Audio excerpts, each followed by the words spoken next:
everyone, I am Eunuch and today I'm going to review the last episode 8 of the Rings of Power Season 2, Shadow and Flame.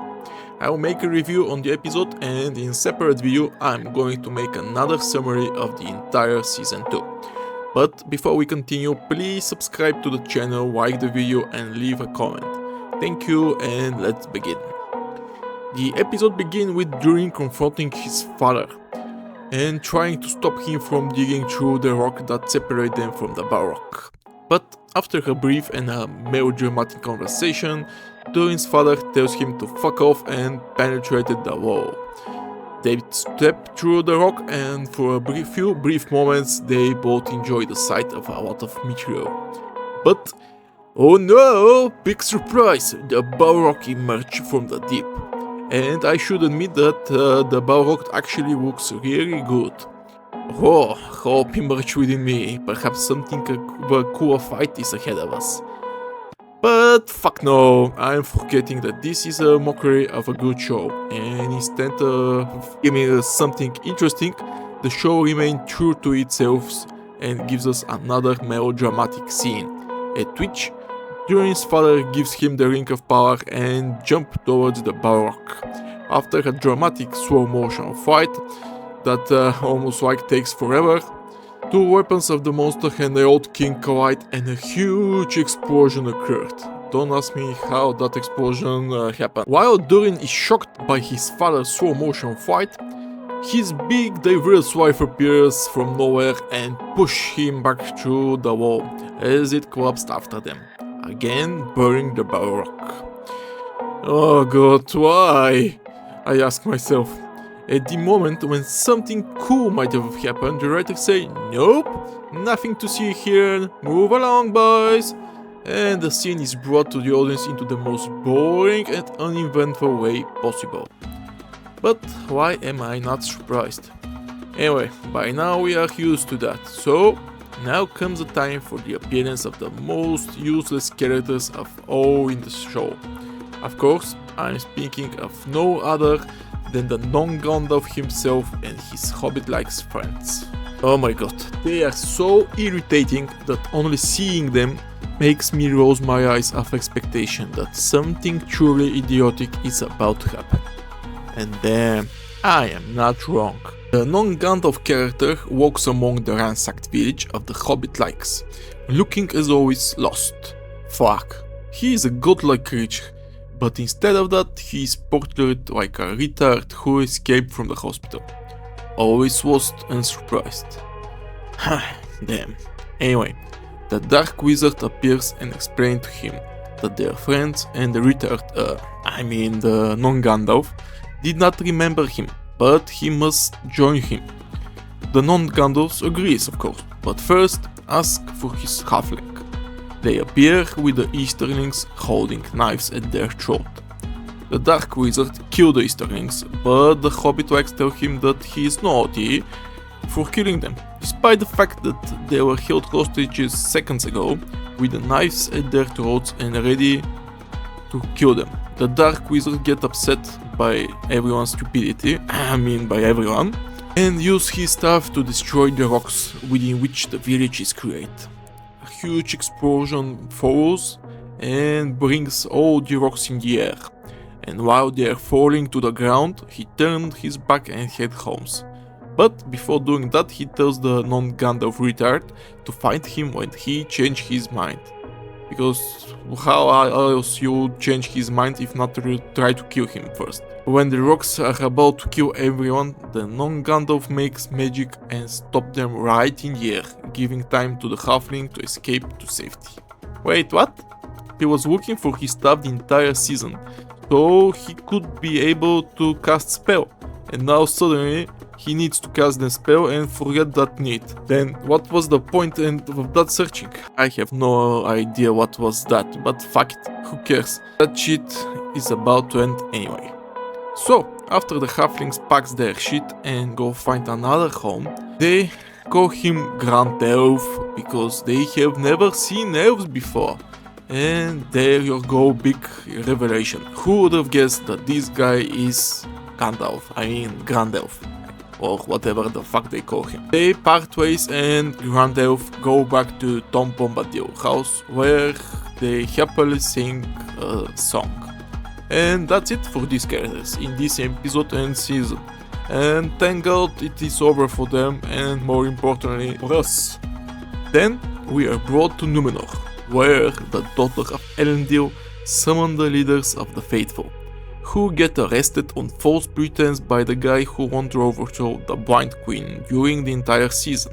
I don't truly remember his name, but I don't think it's that important, so who cares.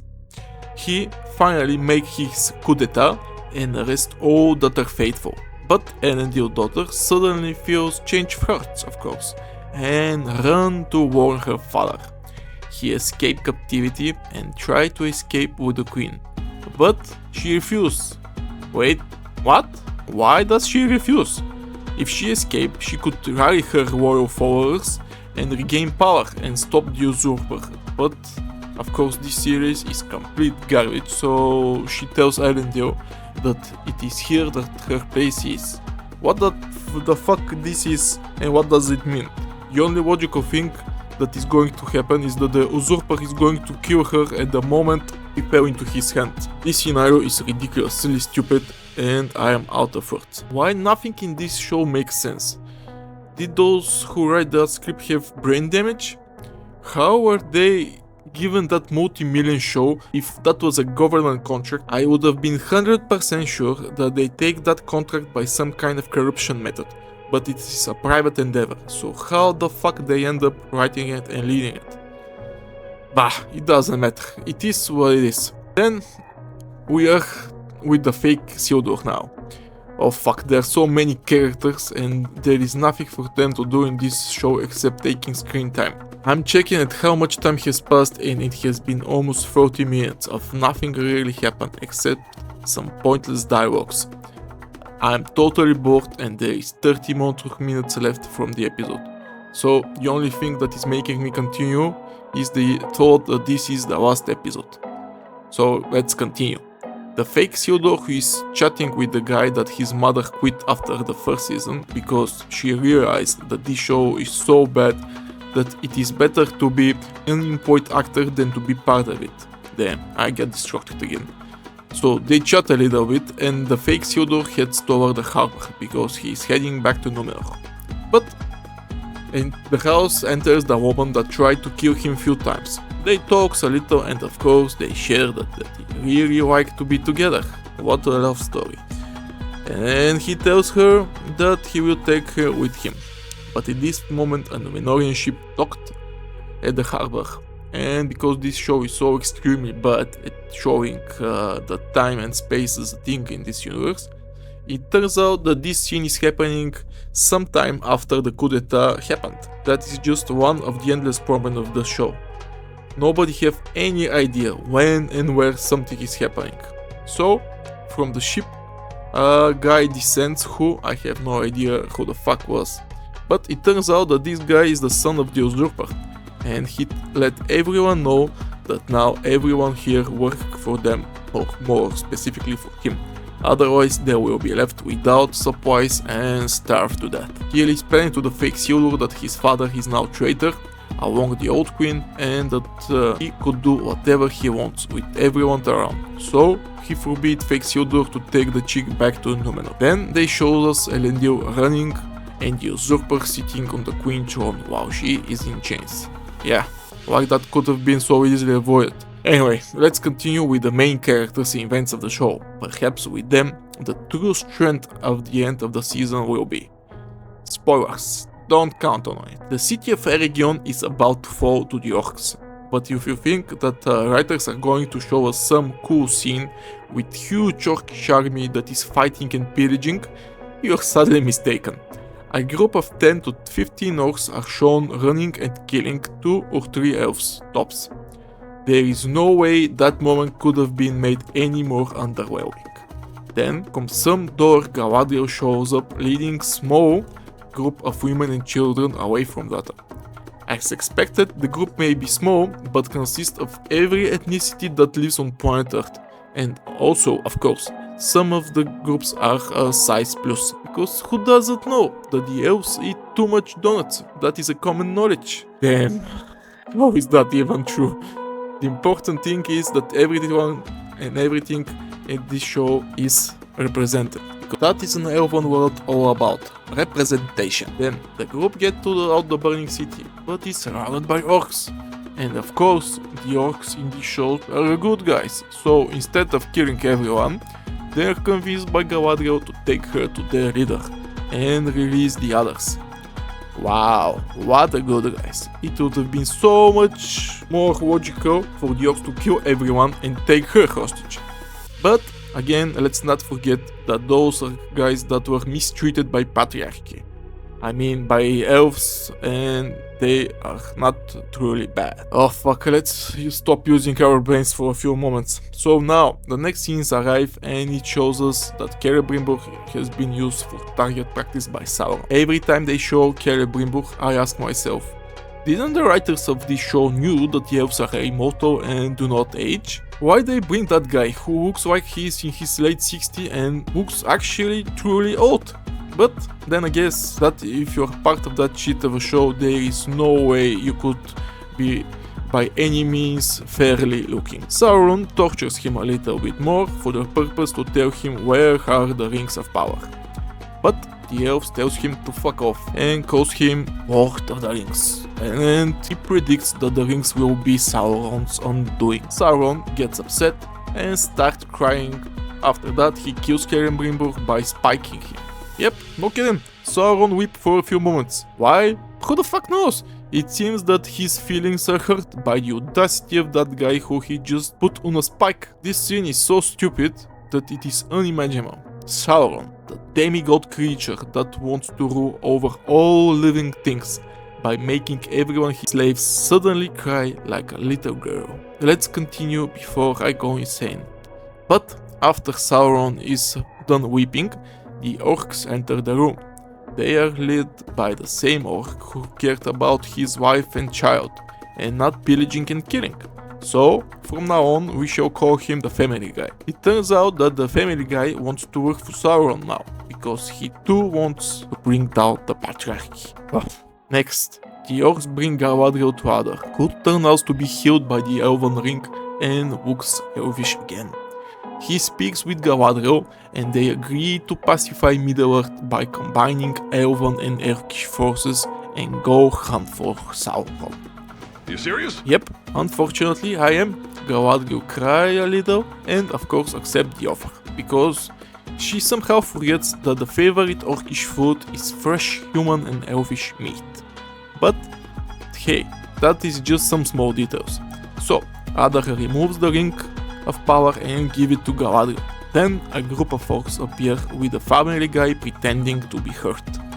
Adar goes to them and they stab their father 100 times. Down with the patriarchy. Then Sauron appears and he and Galadriel starts chatting a little bit and then starts dueling.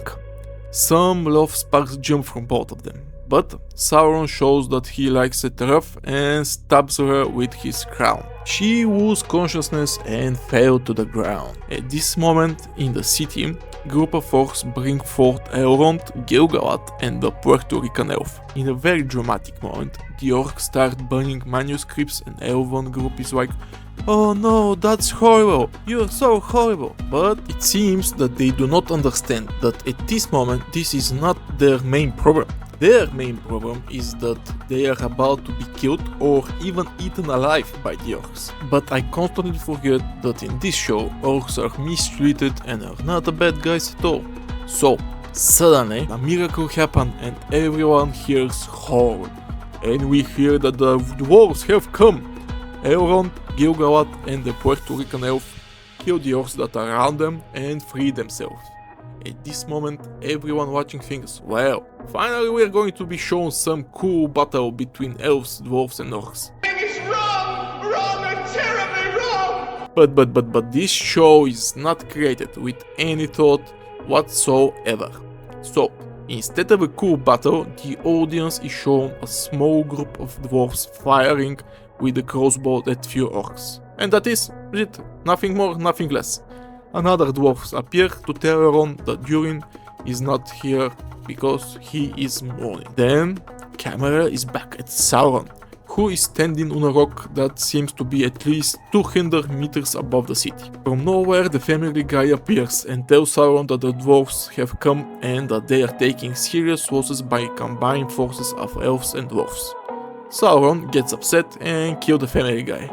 What a twist, who would have guessed?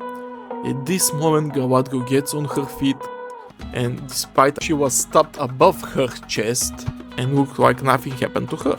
So she pretends that she will give Sauron the Elven Ring, but instead she takes a step back and falls from the mouth. Elrond and the other guys down in the city watch while she fell. Then they go to her, and every sane person would think, damn, the only thing that they're going to find is a pile of broken bones and meat. But as we established, those who create that abomination of series are insane. So she is absolutely fine. Nothing broken, no scratches, no ruptures to her dress, absolutely nothing happened to her. For the fuck's sake, she fell from at least 200 meters. But this universe, all stupid shit must happen. So the audience gasp at disbelief that someone is able to make that shit and continue to waste the precious moments of their lives by watching that dog shit. As I said, it turns out that she is totally fine, and that Thor didn't do anything to her, and her only problem is that her stab wound is infected by Sauron's darkness. So Gil-galad and Elrond combine the power of the Elven Rings and heals her. Final scene are showing us that Galadriel is completely fine, of course, and she speaks to the others for a few moments. Then they appear in front of 20 elves, who looks completely depressed that they are being part of this show. I mean that they were defeated by the orcs. I'm sorry. And Gil-galad pulls up his sword and suddenly everyone stands as one and starts chanting. And this is the moment that the show must end, but instead it will cause us a little bit more damage and shows us a scene that is of such bad CGI that it looks like something fan made at the early 2000s. It is so bad that it provokes an honest laughter. And then that is the end of the episode 8 of the second season of Rings of Power. It was so bad that I'll need a few days hidden in a cave to be able to forget the pain of watching it. I cannot believe that someone made that and says to himself, yeah, that is pretty good, everyone will like it for sure. But the good thing, it is over. And as I said, I'll need time to heal myself. I'm going to make another video with a complete analysis of the entire season and going to relieve this entire pain one more time. But for now, thanks for watching, please subscribe, like and leave a comment. And don't forget to enjoy your life, because that is a matter of your own choice. Bye!